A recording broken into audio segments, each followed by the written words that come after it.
Today we're going to be talking about a crazy new game, right? A new game that everyone loves, and it's been out shooting every new AAA title, especially that dog water Call of Duty. We're going to be talking about an extraction shooter that is a little more friendly to the newcomers of that type of genre, and you might already know it. It's called Arc Raiders.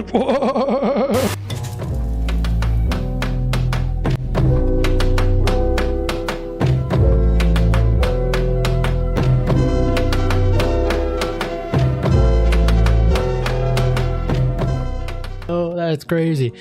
Yeah, so Arc Raiders is a new multiplayer banger that is an extraction shooter, but basically it has a simple concept. And unlike other new title games such as Fortnite or Marvel Rivals, Overwatch, Black Ops 7, this game actually takes a more slower approach, a more detail-oriented of gaming that kind of brings everything back to the basics. Just like Battlefield 6, but in this case, it's less hectic at times, okay? For some reason, this attracts a lot of 37-year-olds, such as myself, you know what I mean? But yeah, I'm just gonna go ahead and explain basically what the premise is and how to actually play the game and why it's absolute cinema of a game, right? So if you didn't know, I did talk about extraction shooters in a previous video. It was called Marauders, right? It's actually very similar to that game, except it's a little different. So in this game, it's a post-apocalyptic world where some kind of alien robots took over, and now they're called Arcs. And they killed off most of humanity, but you are a new raider that actually survived said invasion and have to go out and loot to supply the rest of your society that's underground. The only problem is other raiders from different factions want to also do the same shit, and if you have good loot, they want it too for their section of the group. And there you go. That's the whole premise of the game. Nothing too deep about it. In this game, you could tell everything by the style that it is. It's very like scrapyard outfits, very like, I wouldn't say steampunk, but it's more so like, you know, thrift store fits, anything you find, any junk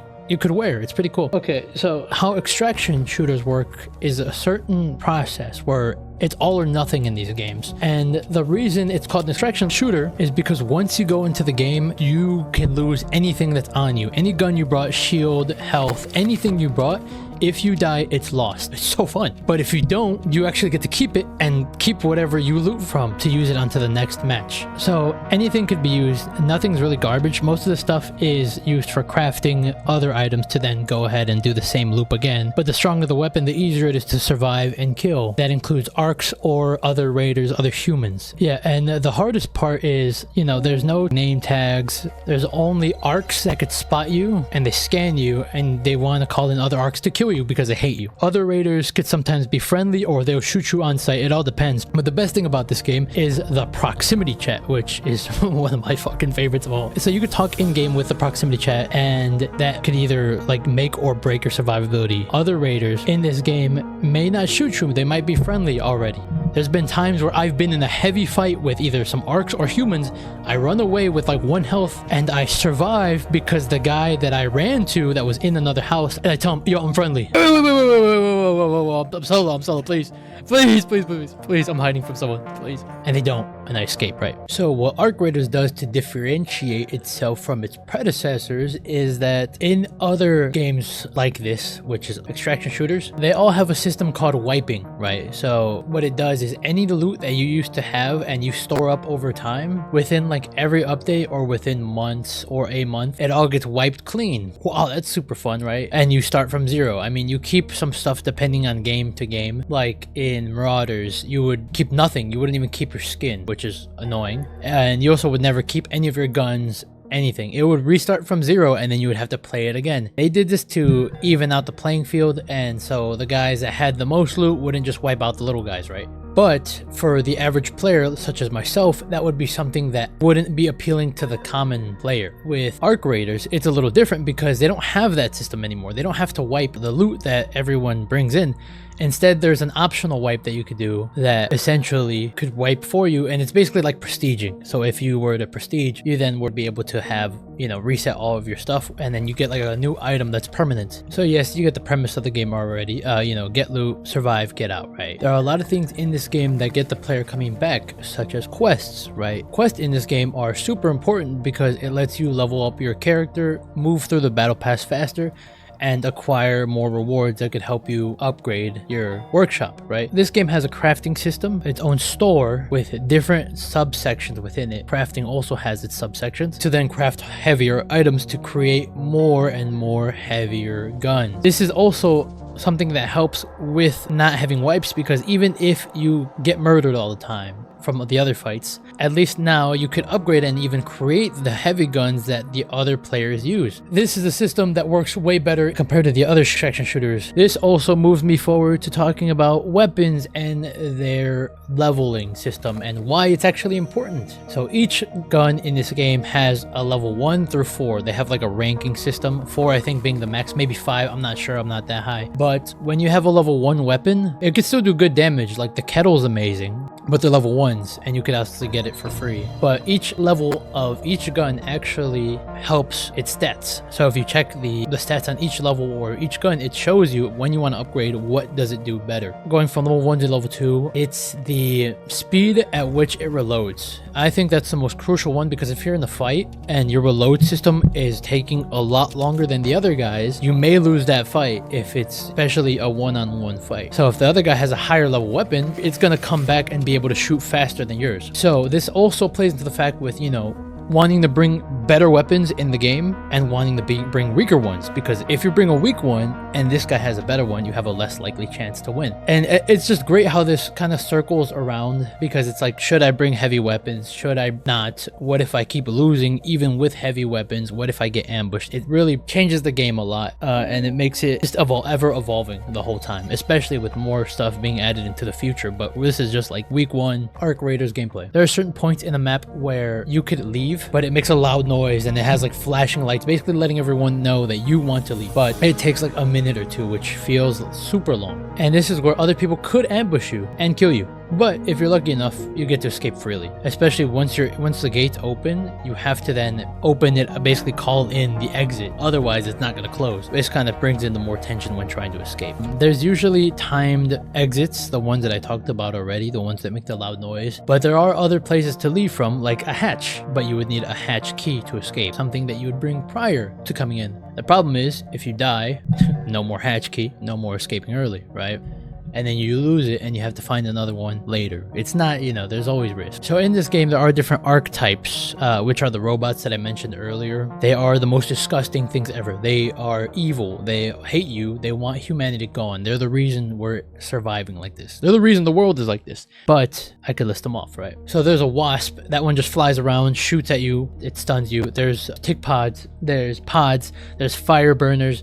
There's giant ones called fucking bastions or bombardiers, or the spider one, or the worst of the worst one called the Rocketeer. If you see this thing, please run for your life. There's no way around it. That thing is evil. That thing is horrible. I've died so many times with them. But one of the biggest things about these arcs and why it's important to this gameplay is because in certain games that you're playing, they detect other players for you, especially if you're looking out to, you know, find other players and hunt them down. They will help you because you'll see their scanner go off. It's also crucial because you need to find other people. It's part of the process. People hunting you down. It makes the game more stressful. They do it on purpose. So imagine you're walking around this big map that they have, right? And you hear gunshots. They're fighting the giant arcs. As much as I hate it, it's crucial to the game. Sometimes when you're in a fight with someone, arcs just decide to come in and either shoot one or the other. This gives a disadvantage to you or a disadvantage to them.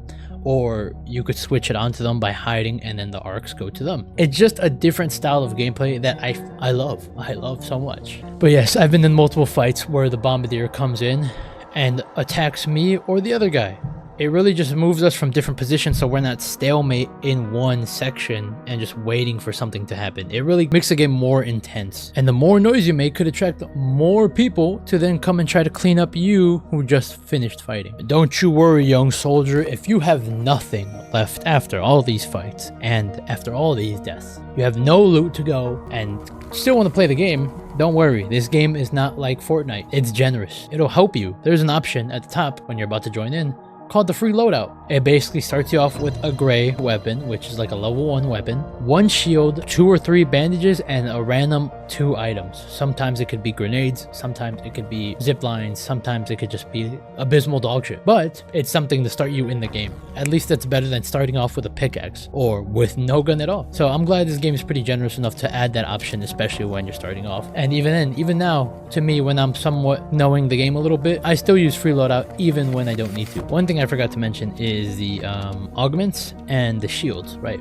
So augments in this game, they all play a certain way. I don't want to get too much into detail, but they have 3 different augments: tactical, combat, and looting. They all carry a different weight. Looting carries the most weight. Tactical carries 5 pounds less, and then I think the third one carries like less than that. Looting, you could wear light shield and it gives you more pockets to store things, and you could carry more stuff. So if you want to loot and just get out, that's the one you want to go with. Combat, you could actually wear a medium shield, which is, you know, more armor, but you have a little bit less to, you know, carry. Tactical option, you have more options for shortcuts to throw grenades. But yes, there are level 1, level 2, level 3 of these augments. Shields go from light, medium to heavy, and the only time you could use a step up of shields is by using the combat one or having just level 2 and level 3. But yes, I forgot to mention that also shields in this game don't work as conventional shields in other games, which is great because it's a little different, but it works more so that it nullifies the shots coming at you and it takes in the damage, but it still doesn't work as a second health bar. It's like wearing a bulletproof vest. It's still going to hurt you and still going to do damage to your body, but it's just going to do a lot less damage. Regardless, shields are super important in this game. Don't sleep on them. And yes, there is a skill tree in this game. This one's more permanent, but skill tree is important. If you look at it, it has 3 different ways to go. Most people go to the red option, but each option does something different. Most of them are for stamina. Some of them are for recovering stamina. Other ones are for looting, more quiet, and little things like that. Nothing that's super game changing, but it is crucial over time while you play the game. You could still play the game without upgrading any of these and still be good, but this would just give you a little bit of an advantage. The last important thing I wanted to talk about in the menu of all things is Scrappy. There's a little chicken in the start of the game that actually gets passive loot for you. This chicken actually helps out a lot in the crafting system because he brings in a lot of the important necessities needed for crafting more items like bandages or shield or guns, and it's just a nice little thing you could do in this game. Which it also brings me to the next thing, is the skins. You could actually get a skin for Scrappy. There's multiple skins for Scrappy. Some may say too many skins for Scrappy, but ever since the update that came out today, they made the skins a little cheaper, which is nice, especially since I bought my skins. Skins in here are optional, but they're really cool. One of the better things I did like about this game is it has like 5 different maps that you could individually choose which one you want to play with. It doesn't have to be, oh, there's one and then the timed event and then another and then timed event and another. You could just choose which one you like. If there's one that's your favorite and you only play that, go ahead. But each map has their difficulty settings to it, and it's a lot more fun that way. There's kind of like a parkour system in the game, so you could vault over things, you could climb up buildings, you could get repositioned pretty well. Imagine if it were like GTA 5 multiplayer, but a little more stealthy and a little bit more, you know, animated well. Because oh my god, GTA 5, not good. Not good when it came to climbing. So back to the proximity chat, right? This game is great when it comes to proximity chat. When you're in the middle of the fight, you could talk shit to the other guys behind walls, right? They definitely hate you half the time. They hate me, right? I don't know why they want me gone. They want my team gone. Some people are ruthless, right? But some people are actually pretty friendly and will honestly give you items and revive you if they're friendly enough, right? Watch this little salsa move though. Ooh, ooh, ooh, ooh. But like I mentioned, right? The shiesties. Anyone rocking that outfit, even Myth himself said it. Do not trust these guys. They are evil. Anybody that wears that exact outfit, nuke them on sight. Don't trust them, bro. Don't even fucking try. Don't trust them. Kill on sight. Warning. Murder them. Okay?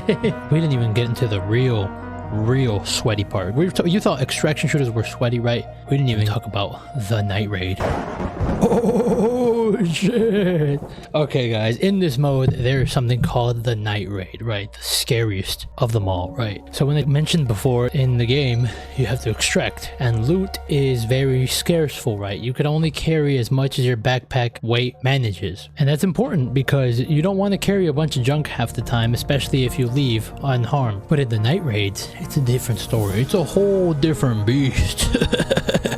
Whole different monster, right? In the night raid, it's 10 times fucking harder to see everyone, but that's not what makes the difference. The difference is it's nighttime and the loot is a lot higher and you can't see anyone. So how are you gonna loot and extract? We don't know. This is where the real people go. This is where the real gamers go, where the boys become men, where the hair grows on the chest. There's no other way around it. You only play day mode, fine, okay, you did good. It's still hard, but that's okay. In night mode, that's a whole different being, right? The only way you survive in this game is by luck and God. That's the only fucking way. Because if you get in a fight with one person in this game, that's like a siren to everyone around. Like, yo, right here, this is where they're at. You want to kill someone? Right there, right? Every single time I played Night Raid, every single fucking time, there is no way I'm not fighting another team in the next 2 minutes. Because you murder someone and you somehow win, and then boom, a other group of 3 teams just waiting to lick your ball sack from the back. It's just like, wow, that's crazy, dude. Why the fuck are you here? This is where the most important item in the game appears, which I consider the most important item because it actually saved my team a shit ton of time. It's where you bring in the glow stick. Ooh, shit. People slept on the glow stick for too long, right? There's an item called the glow stick that's literally made out of fucking chemicals. It's really cheap. This glow stick changes the game completely, right? You get 4 colors. Calling it four colors of glow stick that you could choose: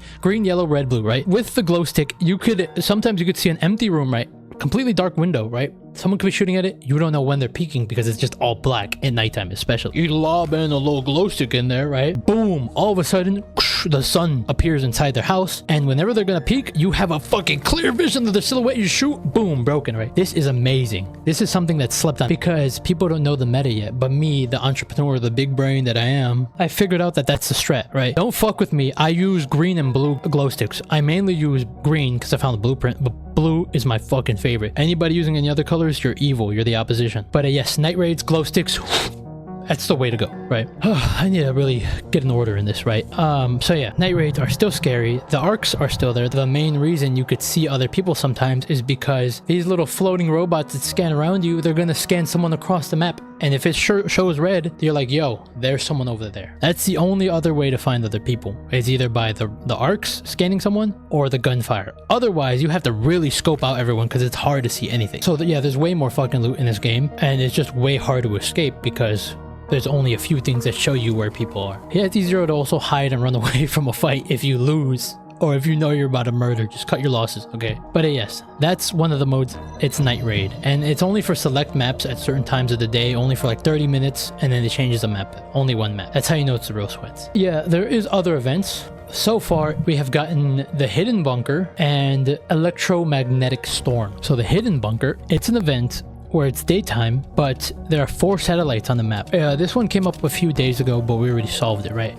The way it works, there's 4 satellites on the map, all across the map, right? A team has to go in, get to the top of the satellite, activate it, kill the robots, and then activate it again to fully activate one of the satellites, right? The other 3 have to be done by either other teams or you, depending how, dedicated you are to this, right? The only problem with this event, right, there's a flaw that I've noticed that happens in certain times, right, is the excessive amounts of rats. You disgusting freaks. I hate you, rats. I've been there at a certain point. I had to go, be a rat myself, but you disgust me. You disgusting freaks. Everyone hates rats. I could explain to you what a rat is in a second if you don't know, but if you know, you know, right? If you do know, skip ahead.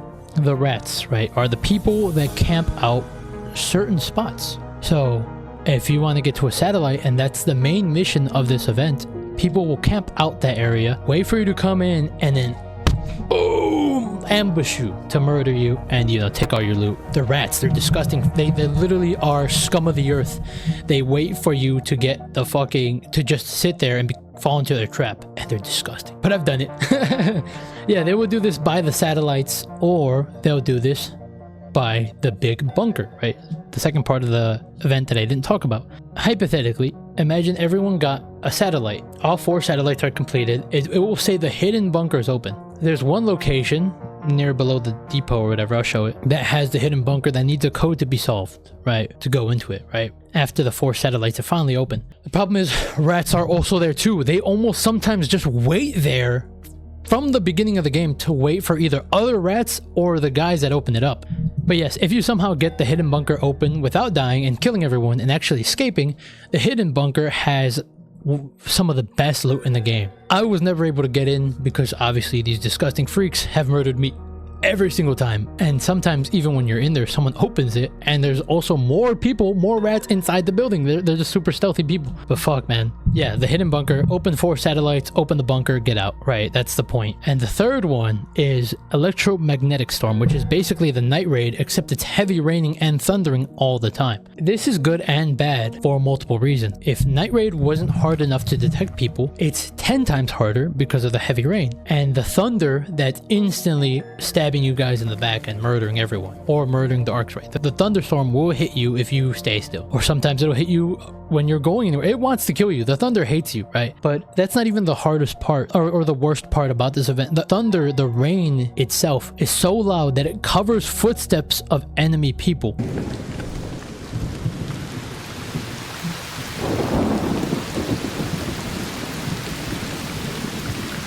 So if you're not inside a building and you're running around, you can't tell if there's a guy right next to you. I've ran into people before, not even knowing I was right there because I can't fucking hear them running. And audio is important in this game because if someone's running in a map in the silence, you could hear them. You could hear them going around. You could almost see them, especially in daytime. Nighttime, you can't see them. Plus the thunder, you can't see or hear shit. So now if you're inside a building, that's the only time you could kind of hear them because the thunder is so fucking loud, you could still hear it inside the building. But yes, those are the 3 events that's happening right now. There are more things in Ark that are continuing to come out, and I love this game. As much as I hate it, I love it, right? This is a good intro to extraction shooters. I think it was great, especially first time, and you know, third person point of view is pretty nice, especially in this gameplay. Okay, one last thing I wanted to talk about is the new updates that came out midway while recording this video and editing, right? So what we have in the new update is called the Matriarch. It's a new arc that's a giant spider thing that spawns in other spider things to help defend itself. It's a big boss battle in the spaceport location, but never seems to, you know, it doesn't seem like it's beaten half the time. It's a big battle that everyone can fight at the same time. The problem is that sometimes people don't really care about this robot. They join these matches just to hunt other people that want to be friendly to you. There's some evil ass people in these games, dude. But one of my favorite things I wanted to talk about was Stellamontis, the new map that's actually out with another new arc. Stellamontis is my favorite map already. It's something I love, right? Because they decided to make a map that's different from the other ones. Since the other ones are above ground, you know, everything is wide open. It's a wide, you know, open area. Some have mountains. This one, they decided, okay, let's make it indoors. Everything is just hallways and locations and subways, and honestly, it is the coolest fucking map I've ever seen. At least in a game like this. It's so scary. There's always gunshots everywhere. People are ruthless here. They murder you on sight. I've only met a couple people that are friendly, but even then, you don't have a chance before it's too late, and then they have to fight again. There's just so much that goes on. This place, I love it so much because it reminds me of Dead Space. One of the videos I covered, by the way, right here. Right there, right?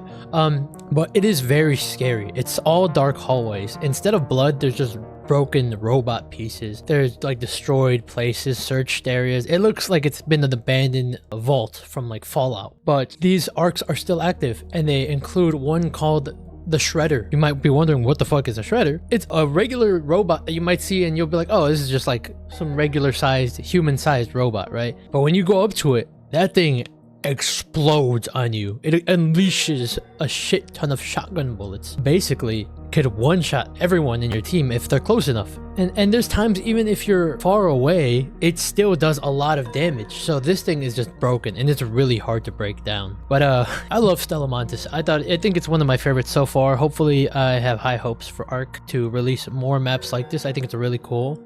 Imagine it like the Nuketown of Arc Raiders. It's really fast paced. You just spawn in and sometimes you just fight right away. There's people around every corner. And not to mention that it also has a night mode where all the lights are turned off.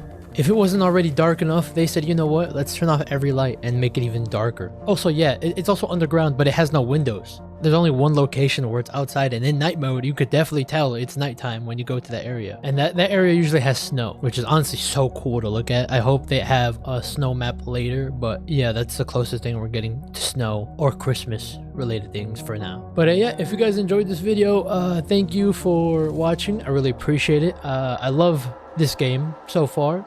I plan to upload more because I know I've been slacking, but I've got a little more free time recently, and I just would like to hear suggestions from anyone because I have so many things to cover, either games, topics, or anything. So yeah, just let me know, and I'll continue to make more of these if you guys like them. Just make sure to leave a like. But yeah, I'll catch you in the next one. Goodbye.